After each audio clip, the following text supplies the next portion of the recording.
California, Ms. Yep. Lee. Gentlewoman from California is recognized for 2 minutes. Thank you very much for yielding. I rise in opposition to this rule and in opposition to the bill that we will vote on later today. And yes, the Bush economic policies have really now come home to haunt us. It's shameful that the Republican Party continues to drive to plunge our nation into default and our economy over the brink. And the bill that Speaker Boehner has unveiled today does exactly that. His plan fails to end the threat of default, and his plan targets, mind you, targets the programs aimed at America's most vulnerable, our seniors, our children, and our low-income families, for more draconian cuts. And this plan would sign these cuts into the Constitution. It would sign these cuts in stone into the Constitution.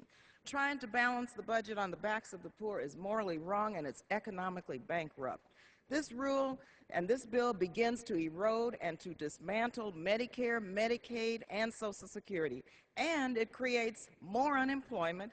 There will be more job loss as a result of this rule and bill. Instead of creating jobs, the Republicans are holding our economy hostage once again and threatening to plunge our economy back into recession.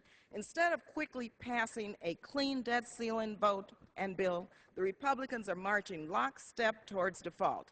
Instead of supporting the safety net that will protect our most vulnerable, the Republicans are trying to balance our budget on the backs of the poor while maintaining tax cuts for millionaires and billionaires and big oil. And it's totally irresponsible to put forth a bill that would put the economy on the brink of disaster once again in 6 months. Madam Speaker, there's no time for these Republican Tea Party games. This rule and this bill turns the American dream into a nightmare for millions. Seniors need to know that they will receive their Social Security checks. Veterans need to know that they can go to the doctor. Small businesses need to know that they have some financial security and stability to create jobs. Defeat this Boehner rule and bill. It's really a default Boehner rule and bill. Thank you. Gentleman from Texas. I reserve.